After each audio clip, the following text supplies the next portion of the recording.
So that was the jam with Going Underground. Technically, you know, when you're reading the old history books, not really a punk rock band, but at the same time, very much in tune with what was going on too. And Mr. Weller, Paul Weller now, also a man that knows his own mind, tremendous amount of integrity, doesn't let himself be swayed, which I think is an important thing, if you know what I'm saying. So you can see, well, you can't see at the moment, can you? No, you can't see. But down here beneath the words that are going across the front of the screen is a lot of free stuff that I have to give away. Some excellent punk rock footage, punk rock videos, punk rock books from Mark Perry, and punk rock singles, all to give away to you, the viewer. But in order to win it, I think the fairest thing to do is to ask you to send us a letter or something that you consider punk rock. So send us a punk rock letter, rather like the shoplifting stories, or a, you know, punk rock thing in the post. But obviously, fecal matter is not considered punk rock here at the Alternative Nation at the moment. No G.G. Allen behaviour from you, please. So that's the deal. And the best stuff gets the most stuff, if that makes sense to you. So, ladies and gentlemen, you've just seen Nirvana with Smells Like Teen Spirit, and Going Underground as well, by the Jam. Now we've got the Package 5, which is really the answer when it comes down to it. Do it yourself. We've got Susie and the Banshees in there, Mark Perry, Steve Albini, our Lord, Malcolm McLaren, excellent what Malcolm says actually in this, Biss, and Ace, Scott's punk rock novelty band, the Rosillos, one of my favourites. Plus some more addresses that I think we stole mostly. Oh, I said it.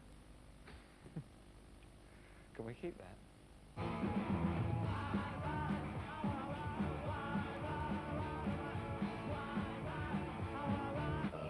Punk rock is like part of the archaeology. You know, people are looking within the debris of this pop culture that has become one big product to look for something that didn't say product, that didn't sell you anything, that had something that was inescapably cool, which was the fact that it suggested a do-it-yourself ethic, a place where you could possibly own your culture if you wanted to belong to that credence, that method of work.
Different thing from most people in terms of we didn't have a sort of like burning ambition to be in a band. We thought it was our God-given right. So we just got up and did it. And the idea of sitting at home and learning how to play and then playing in a pub for the next 10 years until somebody discovered you, we thought it was redundant.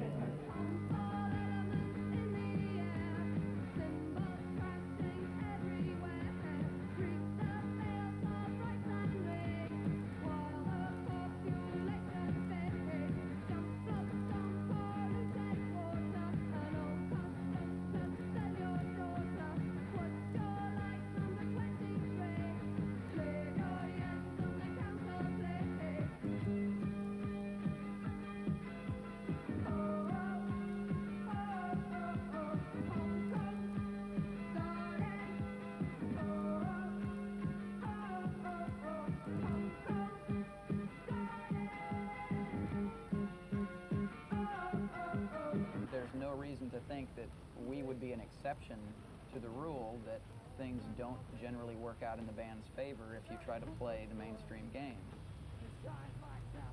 And then sort of supporting that perspective is the fact that virtually all of the music that I hold dear to my heart isn't associated with the mainstream. So I don't really feel like there's any sort of historical basis for doing things in the mainstream way or doing things in the conventional music industry way, because none of the records I like came out of that environment, and none of the bands that I enjoy work that way. It shines like Sammy's knee socks.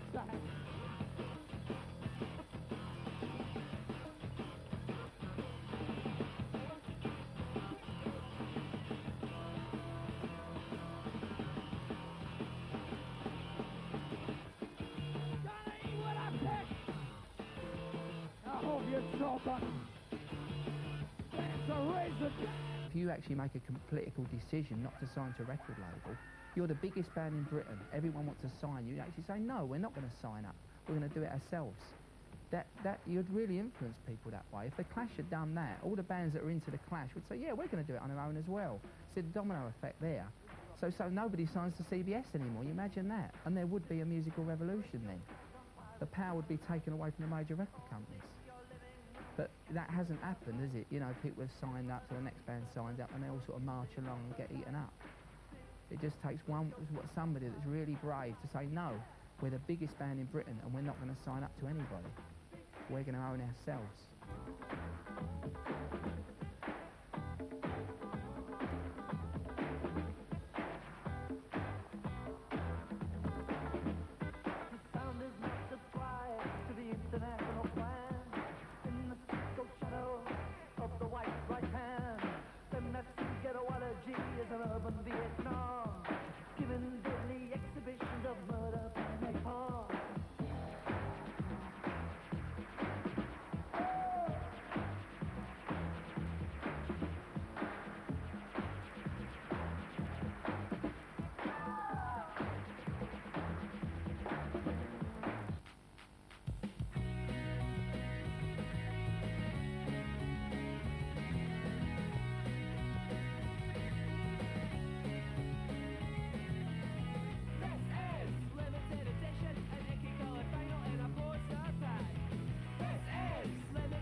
One aspect that seems to be today more timeless than any of it is the attitude of the do-it-yourself ethic. That's the one thing that remains credible, and that's why you have American young kids designating their form of expression under the umbrella of punk rock.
Available now from MTV's Alternative Nation. Free punk rock stuff.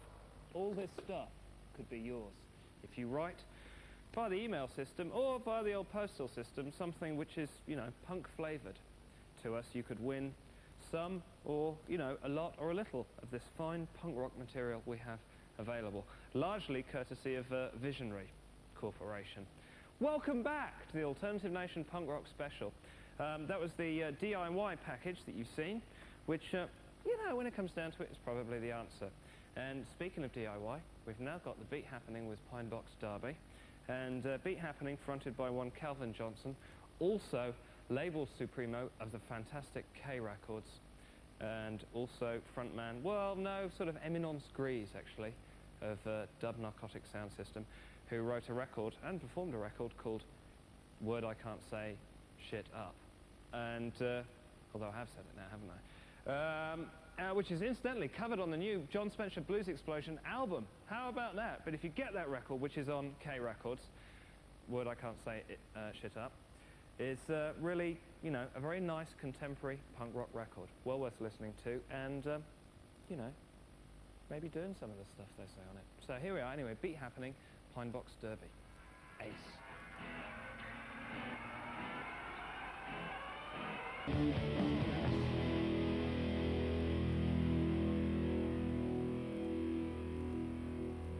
So that was the Offspring with Gotta Get Away, and you know, I think there are lots of people who say that the Offspring, you know, they're just musically they're not the most adventurous of bands.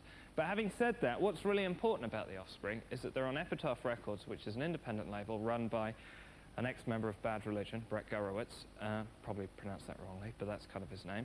Epitaph Records, staunch independent label, and Offspring sold millions and millions and millions of albums on that staunch independent label. It is possible to do it. That's the answer, you know. And it took a long time for that to come out, that you can sell millions of records. If that's really what you want to do, obviously most musicians say, oh, it's, you know, it's not about the money. We just really want to make our music be heard by a lot of people, and it's hard to do that on independent labels. Nothing to do with the cash, you understand. It is now possible to do that on an independent label. Also, ladies and gentlemen, proved by Edwyn Collins and his single Girl Like You. Made him a lot of money, I think, probably, but also sold a lot of records on an independent. That's what Steve Albini was saying too, if you know where we're coming from. Now though, the Sex Pistols, you know, who, let's be honest, had quite a lot to do with all of this. So, Pretty Vacant, nice.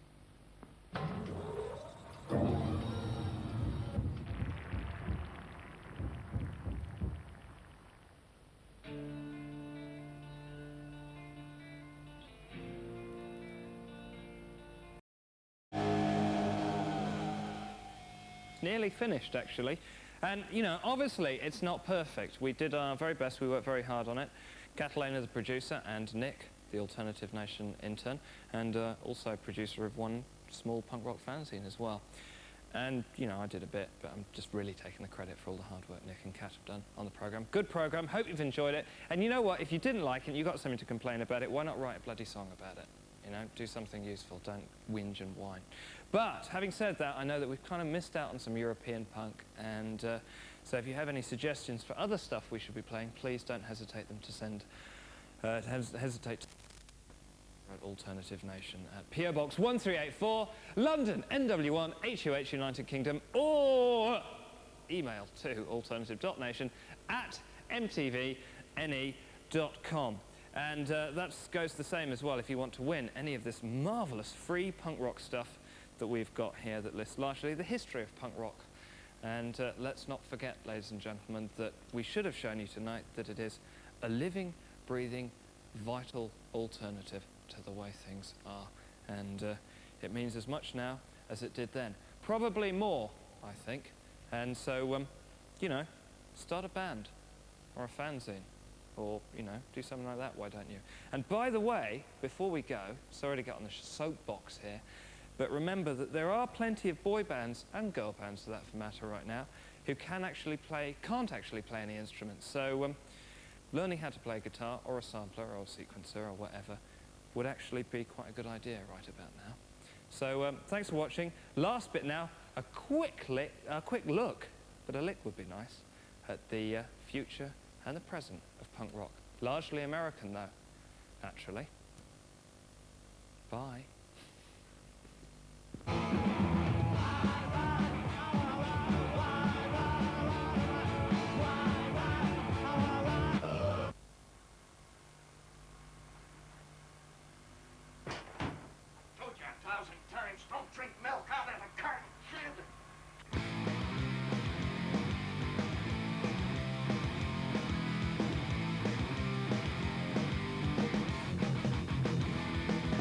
Patience trying when you tell me how to live.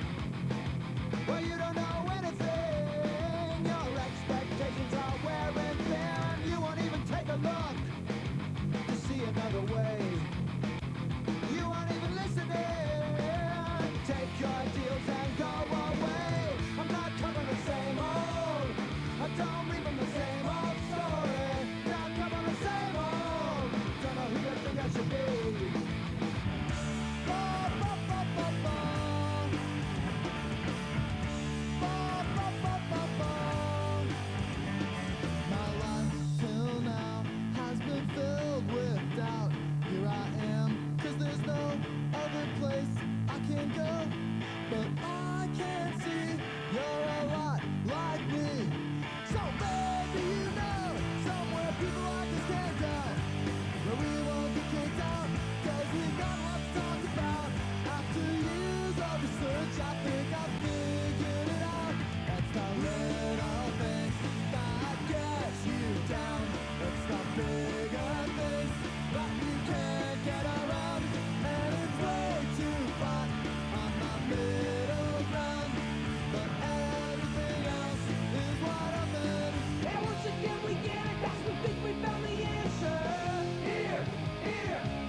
Soon dies and we make a move to separate. Yes, iron and gold appear the same, but one is costly to obtain, and I'll be the only one to blame. Well,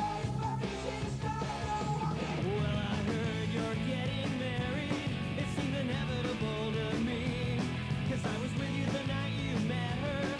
She had you hooked instantly. At the very first, I thought it wouldn't last too long. Pretty soon I realized that estimate was wrong. Well, I guess it's kind of late now to say what you already knew. I really wanted you.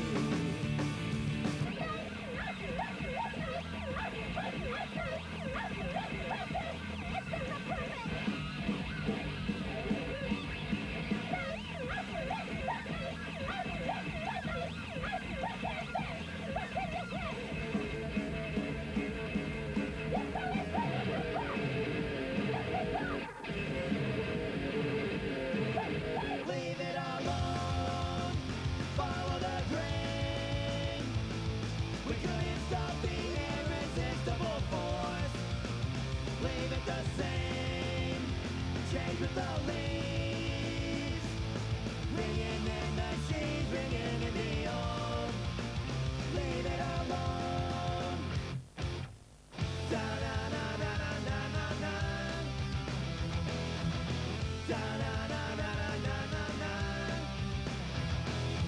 You take the boys out of punk rock, but you can't take the punk rock out of the boys. You know, something I grew up in, and I'm not gonna abandon that ever. I like to listen to Green Day. You know, as long as they don't, you know, think they invented punk, it's okay for me. To tell you the truth, I don't even really know what that word means most of the time. You know, I mean, I use it as to kind of see what our music's like. It's not necessarily the attitude that we have, that we had, you know, say 4 years ago or anything. Because, you know, I mean, it's kind of like we're playing big rock festivals, and I think that punk rock is more of an underground thing where it's small communities of people, and it has been since the 80s. So, you know, we're a rock and roll band.